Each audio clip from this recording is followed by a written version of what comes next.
नमस्कार किसान भाइयों, स्वागत है आप सभी का आपके अपने YouTube चैनल ऑलराउंडर पर। किसान भाइयों, आज की वीडियो में हम बात करने वाले हैं आलू की उन्नत खेती के बारे में। ये वीडियो का हमारा सेकंड पार्ट है, जिसमें हम बात करने वाले हैं दवाइयों के स्प्रे के बारे में। आपको इस वीडियो के माध्यम से आलू की उन्नत खेती की संपूर्ण जानकारियां देने की कोशिश करेंगे। तो सबसे पहले हम बात करेंगे कि आप पहली बार आलू के खेतों में दवा का स्प्रे कब करें। तो जब आपकी आलू की फसल 20 से 25 दिन की हो गई हो, यानी जो पत्तियां हैं वो 6 से 8 पत्ती हो गई हों, और जब आप दूसरी सिंचाई करो तो उसके बाद आपको जो 19-19-19 आता है NPK नाम से, यानी इसमें जो नाइट्रोजन होती है वो 19% होती है, फास्फोरस जो होती है वो 19% और पोटास जो होती है वो आपकी 19% होती है। इसको आपको 2 किलोग्राम पर एकड़ के हिसाब से लेना है। और जो आपकी M45 है उसको आप 500 ग्राम एकड़ के हिसाब से ले सकते हो। अगर आपको M45 ना डालना हो तो आप जो साफ़ आती है UPL कंपनी का या किसी अन्य कंपनी की, तो उसको आप 400 से 500 ग्राम पर एकड़ के हिसाब से यूज में ले सकते हो। इसके साथ आपको इमिडाक्लोप्रिड जो आती है वो 100 ml पर एकड़ के हिसाब से लेना है। ये जो इसका परसेंटेज होता है वो 17.8% एसएल फार्म में आपको मार्केट में मिल जाएगा। उसके बाद हम बात करेंगे कि आपको दूसरा स्प्रे कब करना चाहिए। जब आपकी आलू की फसल 30 से 35 दिन की हो गई हो तो उस समय आपको आलू की फसल में दूसरा स्प्रे करना होता है।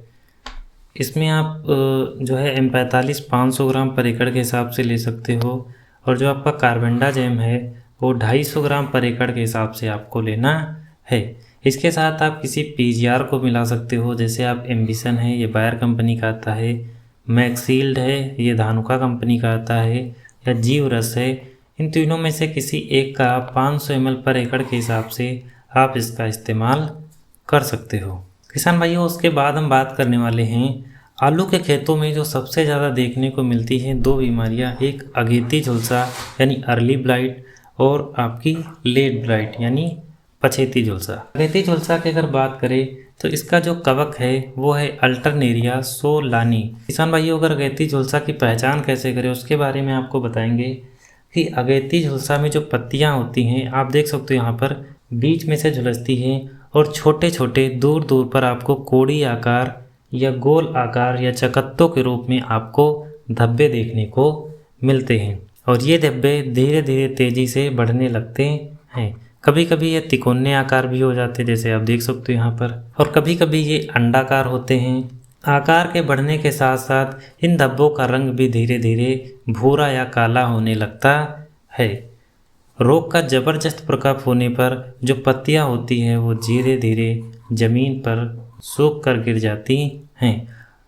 किसान भाइयों, आलू में जो अगेती झुलसा का प्रकोप होता है उसको कंट्रोल करना थोड़ा सा आसान होता है। इसका प्रभाव जो है वो आलू के कंदों पर भी पड़ता है। इसकी रोकथाम के लिए जो बायर कंपनी का इंट्राकाल आता है, इसके अंतर्गत प्रोपिनेप टेक्निकल होता है 70% WP फार्म में। इसको आप 400 से 500 ग्राम पर एकड़ के हिसाब से, और जो M45 आती है मैंकोजेब नाम से, उसको आप 500 ग्राम पर एकड़ के हिसाब से इस्तेमाल कर सकते हो। दूसरा है आपका कापर ऑक्सीक्लोराइड 400 से 500 ग्राम पर एकड़ के हिसाब से, और M45 500 ग्राम पर एकड़ के हिसाब से आप इसका इस्तेमाल कर सकते हो। किसान भाइयों, इसके साथ जो आपकी बैक्टीरिया नाशक आती है जैसे स्ट्रेप्टोसाइक्लिन है, या बैक्टीरिया माइसिन है, आपकी टैग माइसिन है, इन सभी का आपको यूज इनके साथ करना चाहिए। उसके बाद हम बात करेंगे पछेती झुलसा के बारे में, यानी लेट ब्लाइट।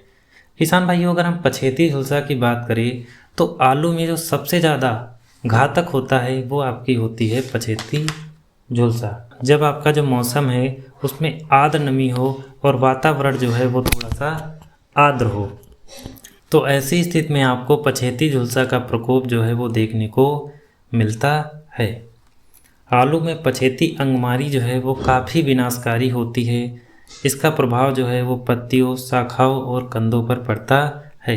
इसमें पत्तियां सिरे से झुलसना प्रारंभ हो जाती हैं और ऊपर की तरफ धीरे धीरे चली जाती हैं। इसमें काले व भूरे व जली धब्बे बनते हैं तथा पत्तियों की निचली सतह पर आपको सुबह के समय सफ़ेद सफ़ेद धब्बे देखने को मिलते हैं। किसान भाइयों, इसको पछेती झुलसा इसलिए कहा गया है क्योंकि इसका जो प्रकोप है वो आपको तुरंत देखने को नहीं मिलता है। लगभग 5 से 6 दिन बाद ही आपको इसका प्रकोप देखने को खेतों में मिलता है। इसके अगर कवक की बात करें तो इसके अंदर जो कवक है यानी पछेती झुलसा में जो कवक है वो आपका है फाइटोप्थोरा इन्फेस्टेंस।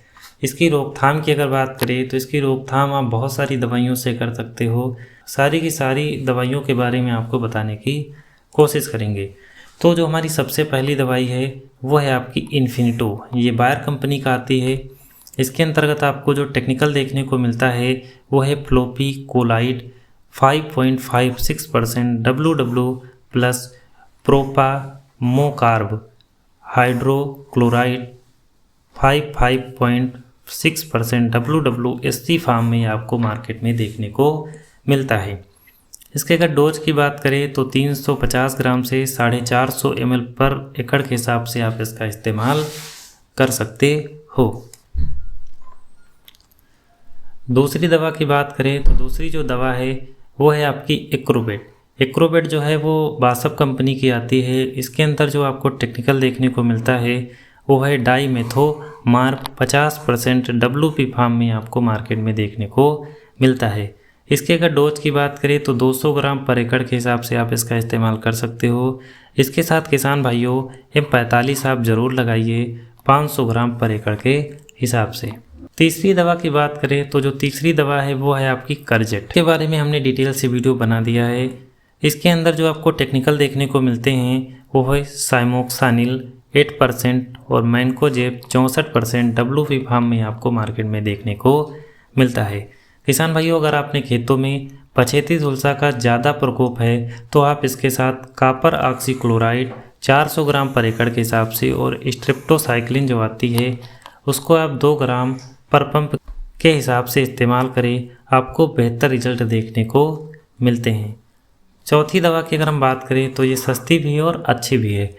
मेटालैक्सिल 100 ग्राम पर एकड़ के हिसाब से और मैंकोजेब 500 ग्राम पर एकड़ के हिसाब से और कॉपर ऑक्सीक्लोराइड 500 ग्राम पर एकड़ के हिसाब से और जो स्ट्रेप्टोसाइक्लिन है उसको आप 2 ग्राम पर एकड़ के हिसाब से इस्तेमाल करें और आपको बेहतर रिजल्ट देखने को मिलते हैं। पांचवी दवा की अगर किसान भाइयों बात करें तो किरारी, ये धानुका कंपनी की आती है और बहुत ही अच्छे रिजल्ट देखने को मिलते हैं। एमिसल्ब्रम इसके अंदर टेक्निकल पाया जाता है। 20% WV फार्म और SC फार्म में आपको मार्केट में देखने को मिलता है। ये किसान भाइयों कॉन्टैक्ट और लोकली सिस्टमिक फंजीसाइड है। इसके डोज की बात करें तो 200 ml पर एकड़ के हिसाब से आप इसका इस्तेमाल कर सकते हो। इसके बाद हम बात करेंगे छठी दवा जो है वो है आपकी इक्वेशन प्रो। इसके अंदर जो टेक्निकल है वो है फेमेक्साडोन 16.6% और साइमोक्सानिल 22.1% SC फार्म में आपको मार्केट में देखने को मिलता है। इसके अगर डोज की बात करें तो 200 ml पर एकड़ के हिसाब से आप इसका इस्तेमाल कर सकते हो। और जो सातवीं दवा है वो है आपकी इटविन। इटविन की बात करें तो इटविन के अंदर साइमोक्सानिल 50% WP फार्म में आपको मार्केट में देखने को मिलता है और इसका जो डोज है वो 200 ग्राम पर एकड़ के हिसाब से आप इसका इस्तेमाल कर सकते हो। इसके साथ किसान भाइयों आप M45 जो है वो 500 ग्राम एकड़ के हिसाब से ज़रूर मिलाइए, आपको बेहतर रिजल्ट देखने को मिलते हैं। किसान भाइयों, इसके अलावा भी आपको और भी दवाइयाँ मार्केट में देखने को मिलती हैं। हमने जो अच्छी बेस्ट दवाइयाँ थी उसके बारे में आपको बताने की कोशिश की है। इन सारी दवाइयों के बारे में हम डिटेल से वीडियो बना दिए हैं। किसान भाइयों, आप उन वीडियो को देखकर फ़ायदा ज़रूर उठाएं। उसके बाद हम बात करेंगे आलू का साइज बढ़ाना। किसान भाइयों की सबसे बड़ी जो प्रॉब्लम होती है वो आलू के साइज बढ़ाने पर वो ये सोचते हैं कि हम कौन सी ऐसी दवाइयों का या कौन से फर्टिलाइज़र का इस्तेमाल करें जिससे हमारे आलू का जो कंद है वो बढ़ जाए। तो किसान भाई उसके बारे में आपको बताएंगे। जब आपका आलू जो है वो 45 से 50 दिन का हो, ऐसी स्थिति में आपको जो है वो फास्फोरस और पोटास और बोरान और चौथा है आपका ह्यूमिक एसिड, ये 4 चीज़ों का इस्तेमाल करना है। तो फास्फोरस जो है आप 1.5 किलोग्राम पर एकड़ के हिसाब से यूज में ले सकते हो और जो पोटास है उसको आप 1.5 किलोग्राम पर एकड़ के हिसाब से इस्तेमाल में यूज में ले सकते हो और जो आपका बोरान है, बोरान आपको यहाँ पर लेना है 20% वाला। 100 ग्राम पर एकड़ के हिसाब से ये पर्याप्त रहेगा। इसके साथ आप किसी अच्छी कंपनी का ह्यूमिक एसिड ले सकते हो 500 ग्राम पर एकड़ के हिसाब से। आपको पहला स्प्रे करना है 45 से 50 दिन पर। उसके बाद हम बात करेंगे कि जब आपका आलू जो है वो 50 से 60 दिन का हो जाए, ऐसी स्थिति में आपको मार्केट में पीजीआर देखने को मिलता है चमत्कार नाम से। चमत्कार का आपको यूज करना है। इसके अंदर जो टेक्निकल देखने को मिलता है वह है मैपिक्वाइड क्लोराइड 5% एक्यू फार्म में आपको मार्केट में देखने को मिलता है। इसके अगर डोज की बात करें तो 500 से 600 ml पर एकड़ के हिसाब से आप इसका इस्तेमाल कर सकते हो। जो किसान भाई लिहोसिन दवा का यूज करना चाहते हैं, उसका इस्तेमाल आपको 60 से 65 दिन के आलू पर करना है।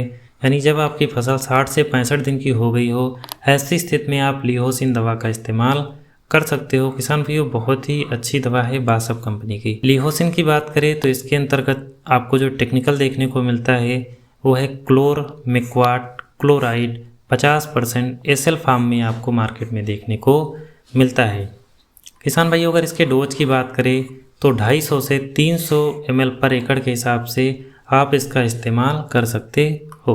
उसके बाद हम बात करेंगे जो हमारे किसान भाई कल्टार दवा का यूज करना चाहते हैं। सिंजेंटा कंपनी की आती है और इसके भी बहुत अच्छे रिजल्ट आपको देखने को मिलते हैं। अगर कल्टार की बात करें तो इसके अंदर जो आपको टेक्निकल देखने को मिलता है वो है पैक्लोब्यूट्राजोल 23% एससी फार्म में आपको मार्केट में देखने को मिलता है। किसान भाइयों, अगर इसके डोज की बात करें तो 80 से 90 ml पर एकड़ के हिसाब से आप इसका इस्तेमाल कर सकते हो। 1 एकड़ में आपको 15 लीटर के 10 पंप लगाने हैं, यानी 1 एकड़ में आपको 150 लीटर पानी का इस्तेमाल करना है। किसान भाइयों, ये हमने आलू के साइज़ बढ़ाने के लिए जितनी भी दवाइयाँ बताई हैं, इसमें जो सबसे पहली दवा है हमने बताया आपको चमत्कार, और जो दूसरी दवा हमने बताई है वो है आपकी लिहोसिन, और जो तीसरी दवा है वो है आपकी कल्टार। किसान भाई, ये दवा क्या करती हैं कि जब आप इन दवाओं का अपने खेतों में इस्तेमाल करते हो तो ये आलू के जो लाख है यानी पौधे का विकास को रोक देती है, और जो सारा का सारा पोषण होता है वो कंदों पर चला जाता है, जिससे जो कंद है उनका साइज धीरे धीरे बढ़ने लगता है। किसान भाइयों, अगर वीडियो पसंद आई हो तो लाइक, कमेंट, शेयर और सब्सक्राइब जरूर करें।